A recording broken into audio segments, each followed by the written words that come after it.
Elisa Kambu resmi mengembalikan berkas pendaftaran kepada Partai Solidaritas Indonesia sebagai bentuk komitmen untuk mencalonkan diri sebagai bakal calon gubernur Papua Barat Daya pada 27 November 2024. Pengembalian berkas pendaftaran yang berlangsung pada 18 Mei 2024 ini dikawal ketat masa pendukung dan panitia pemenangan Elisa Kambu.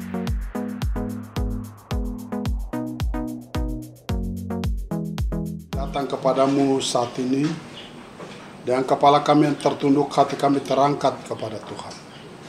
Pertanda bahwa kami ini tidak mampu, tidak sanggup, dan tidak pernah akan bisa berjalan tanpa pertolongan.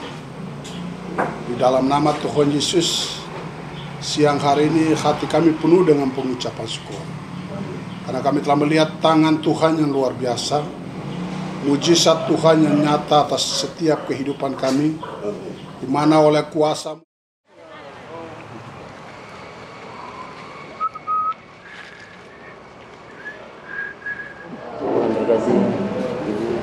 Selamat datang, Pak. Selamat datang. Sebabnya syukur hanya bagi Tuhan. Selanjutnya saya pribadi dengan tim menyampaikan terima kasih banyak kepada Ketua DPW Partai Solidaritas Indonesia Provinsi Papua Barat Daya beserta panitia Des Pilkada dan jajaran yang telah membuka pintu kantor ini, pertanda membuka pintu hati untuk menerima kehadiran saya pada sore hari ini. Saya datang tujuannya adalah untuk mendaftarkan diri sebagai bakal calon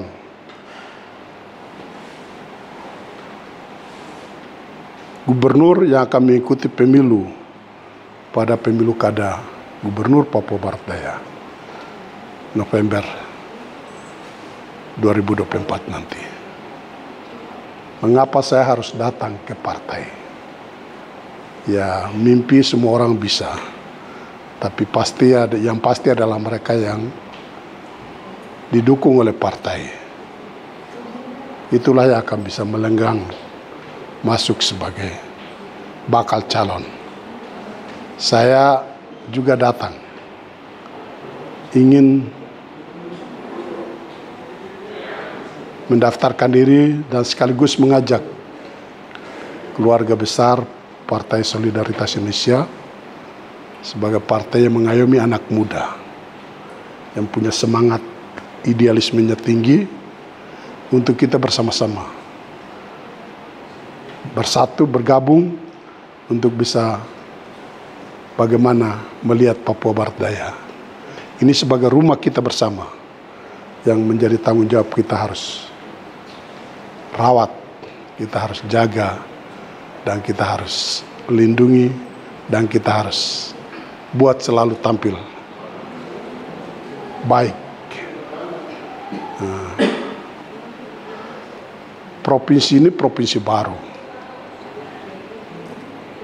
melihat potensi sumber daya yang dimiliki oleh provinsi ini, yang kalau saya bilang di Papua ini ya akan menjadi yang terdepan di antara provinsi Papua yang lain.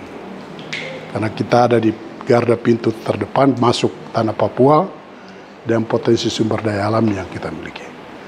Sumber daya manusia pun kita tidak ketinggalan. Tinggal bagaimana pemerintah ingin memberikan ruang yang cukup untuk mempersiapkan generasi muda Papua Barat Daya untuk mampu sehingga mereka bisa dapat berkompetisi dengan saudara-saudara lain. Karena kita tidak mungkin akan menutup diri tentang Papua Barat Daya terhadap orang lain. Pepatah kuno bilang di mana ada gula, di situ pasti berbondong-bondong semut.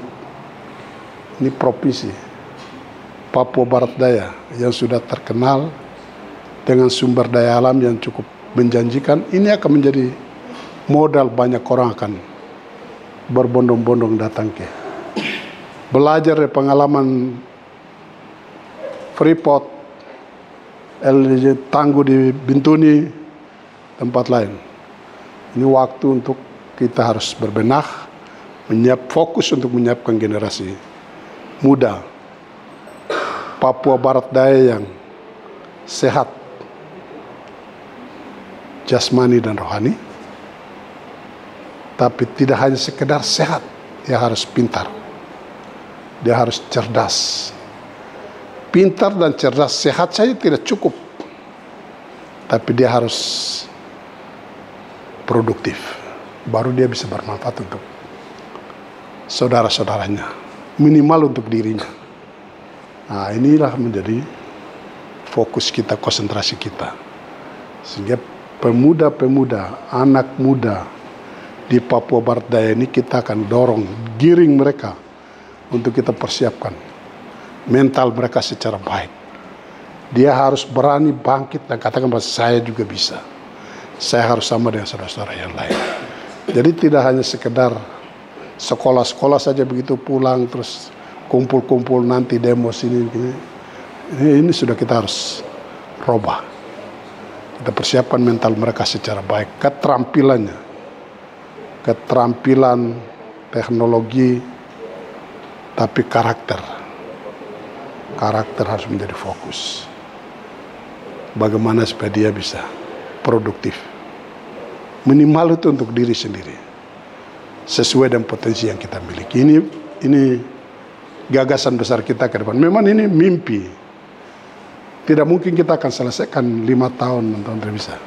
Tapi mimpi besar ini kita galang, kita letakkan sebagai dasar yang akan kita berpijak untuk mempersiapkan.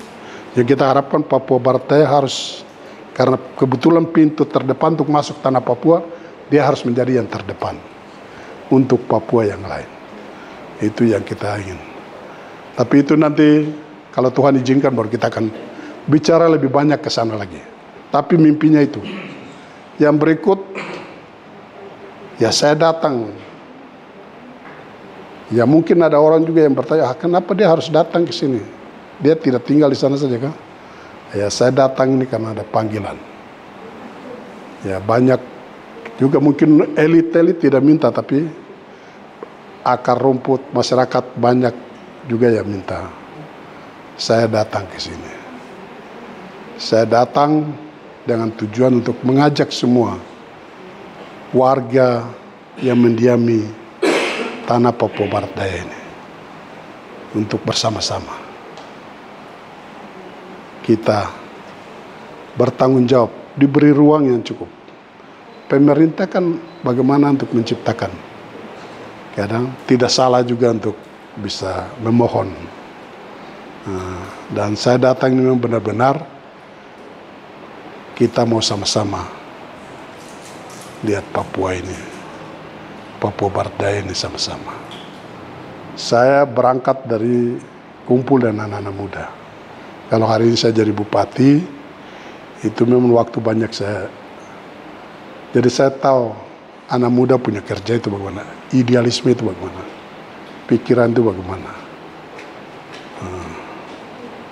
Ya hari ini saya bisa jadi bupati karena memang suka kumpul dengan anak-anak muda waktu masih sekolah. Saya terlambat sedikit di kampus. Ya hampir 6 tahun, bukan hampir 6 tahun lebih. Tapi puji Tuhan, lama di kampus itu hikmahnya saya nikmati sekarang. Jadi saya tahu betul anak muda punya pikiran, kebutuhan, bukan pikiran, kebutuhan. Ini yang kita ingin mau lihat sama-sama ke depan. Saya rasa begitu. Disampaikan oleh bakal calon dan juga sudah disampaikan juga oleh teman saya. Barangkali satu hal yang mungkin bukan satu, ada 2 atau 3. Yang pertama itu memang Papua ini menjadi dilema besar setelah Otsus itu 20 tahun. Tapi orang Papua hanya begitu-begitu aja. Tetap saja menilai Otsus itu tidak sukses. Mengapa Otsus ini tidak sukses? Nah, ini juga ya penyebab ada di para penentu kebijakan juga. Mulai dari gubernur, bupati, wali kota. Ini rakyat kita yang miskin-miskin saja. Ya seperti itu. Nah, pertanyaan ini yang ketika kita bawa aspirasi masyarakat untuk ke Sorong bisa jadi provinsi, ketua DPR periode yang periode keberapa itu, Hairuman Harahap, dia berikan satu PR, sampaikan begini, Papua itu bisa itu, Papua dan Papua Barat sarangnya korupsi itu. Bagaimana itu? Kalau sudah begitu kamu datang minta provinsi lagi, siapa yang mau kasih? Sekarang kamu bikin pernyataan, misalnya pemerintah menyetujui kamu jadi Sorong itu jadi provinsi, kira-kira kamu bisa jadi barometer tidak? Barometer artinya mendorong kemajuan, terutama bebas dari korupsi, sehingga masyarakat kita itu ya menikmati Otsus itu benar-benar ya nampak itu nyata. Nah, ini yang saya khawatir, mudah-mudahan apa yang menjadi keraguan pemerintah pusat ini, ya kandidat yang ada, mudah-mudahan ada yang bisa berpikir soal itu, mengevaluasi kegagalan ini dan bagaimana melihat ke depan ini. Ya ini artinya bahwa ini intinya adalah pemerintahan kita ini belum baik. Nanti mungkin kata kuncinya di pemerintahan yang baik. Nanti Pak bakal calon coba memberikan gambaran sedikit terkait dengan pemerintahan yang baik itu, yang akan ketika terpilih seperti apa itu yang akan dilakukan ke depan itu, supaya provinsi ini jangan sama dengan dua provinsi yang ada, tetap sarang korupsi juga. Itu yang pertama. Lalu yang kedua itu tadi ada sebut bahwa pepatah kuno, di mana ada semut gula, di situ ada semut. Ini kan akan terjadi di sini. Tapi saya analisa ini ke depan itu gejolak besar akan terjadi antara OAP dan non-OAP. Ini agak berat ini, OAP dan non-OAP. Kira-kira supaya mencegah itu ke depan, kira-kira strategi atau kebijakan besar untuk ke depan seperti apa gitu, supaya karena kita antisipasi. Orang di Jakarta bilang orang di Papua ini sarang korupsi. Itu tidak benar juga. Ya, saya berani bilang tidak benar. Saya ambil contoh. Kalau dia bangun jalan di Jakarta, jalan itu 1 kilo habisnya berapa? Kita di Papua bangun jalan habisnya berapa?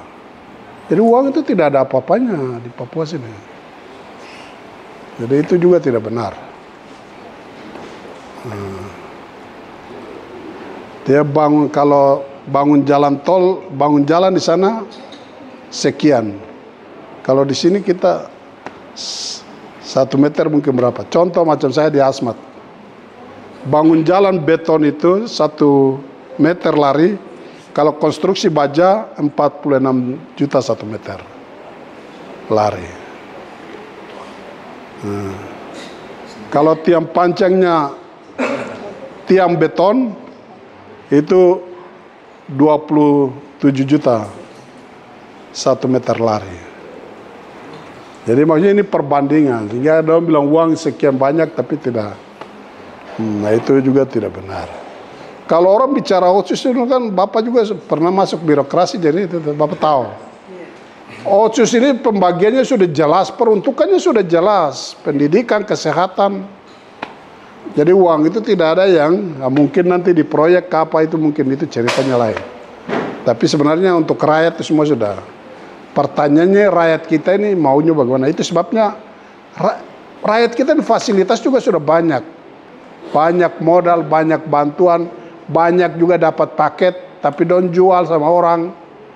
Ya begitu. Itu sebabnya kata kunci tadi tidak produktif itu. Bagaimana kita menyiapkan mereka supaya mereka juga produktif. Ini produktif ini saja yang bikin masalah. Jadi mereka mau yang gampang-gampang saja. Minta uang dikasih saja begitu, terus tidak ada bekas, tidak ada lanjutan gitu. Jadi ini yang pekerjaan besar kita semua. Gubernur tugasnya kan sudah jelas, regulasi untuk memastikan. Operasionalnya bupati. Nah karena uang itu kan yang punya rakyat kan bupati, wali kota. Gubernur hanya mengatur kebijakan. Bagaimana pengaturan supaya uang ini bisa dimanfaatkan secara maksimal. Memberi ruang untuk orang banyak bisa terlibat, bekerja dan lain sebagainya. Kita semua begitu. Jadi yang mencuri bukan hanya orang Papua saja, orang di Jawa sana juga mencuri. Tangkap tiap hari juga tuh. Jadi bukan orang Papua saja. Tapi memang kalau dibandingkan angka dengan jumlah penduduk, oke, kita tahu.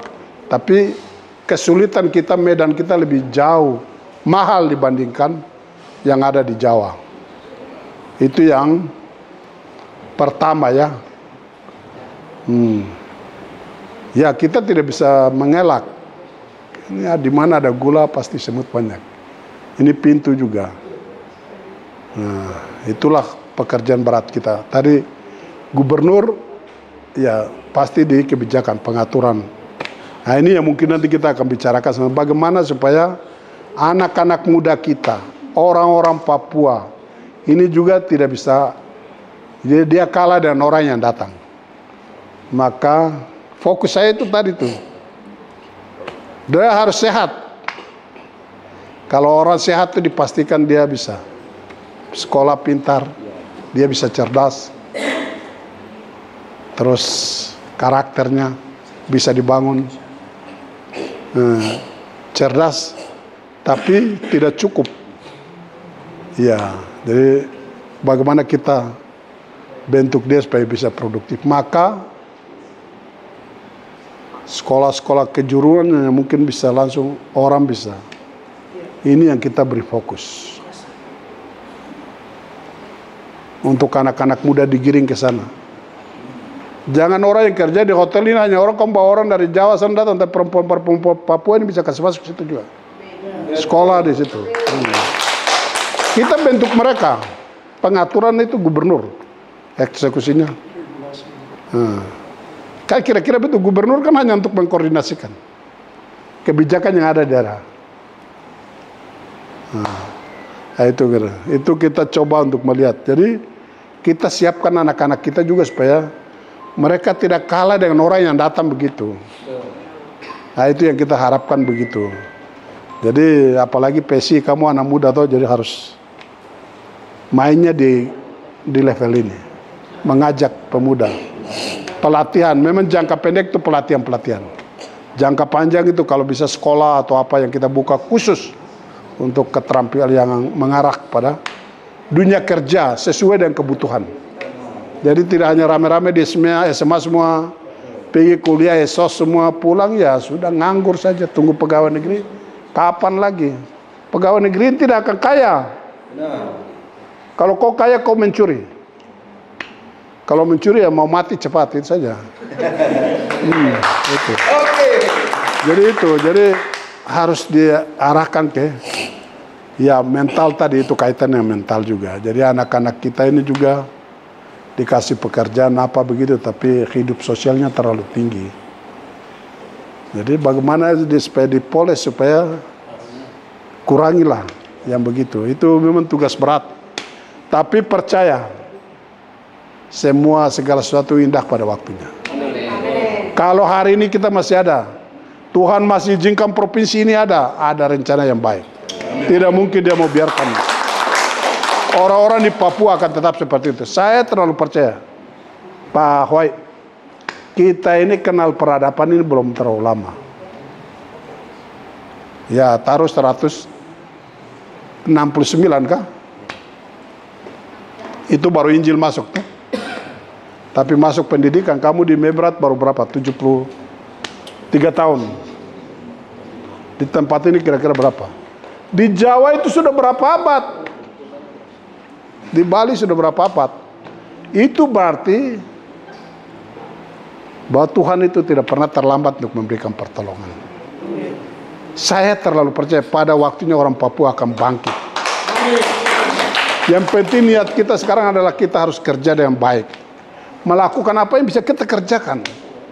Selebihnya bukan urusan kita, karena kita juga punya kemampuan terbatas. Tuhan punya kedaulatan di situ. Yang penting kita jujur, kita mendedikasikan diri ini bekerja, jangan cari keuntungan, jangan memanfaatkan itu untuk ya kroni-kroninya, istri, anak, suami, ya itu. Tapi harus berdiri tengah. Tadi saya bilang, ayah, kepala keluarga itu harus diadil untuk semua yang ada di rumah itu. Oke, terus yang terakhir tadi, apa tadi itu? Kaitan orang Papua yang di sentra-sentra ekonomi ini. Ya, itu juga itu yang tadi, itu ini kembali ke mental. Coba lihat mama orang di orang Bugis Makassar, orang tidak punya uang, tapi itu keberanian. Dia makan super mie, dia bisa. Ya ini yang belum bisa dikerjakan oleh orang-orang Papua, dan itu kita harus memulai. Maka itu harus ada pengaturan, ada kebijakan, apakah nanti didorong jadi perda kah, perdasus kah, bagaimana perlakuan. Ya kita bisa larang, kita tidak boleh kasih uang lagi sama orang-orang Papua yang datang minta-minta saja. Kasih sama orang yang kerja. Tiap tahun dipantau, kalau dia maju tambah lagi, kalau maju tambah lagi, sehingga dalam target tertentu orang Papua ada yang bisa mainnya juga di Jakarta sana. Jadi pengusaha yang sukses kan. Nah, tapi kita harus evaluasi terus. Jadi jangan lepas begitu. Kalau nakal ya sudah lepas. Kalau tidak salah orang Cina kan begitu toh, bantu. 1, 2, 3, 4, 5 kalau terjadi baru.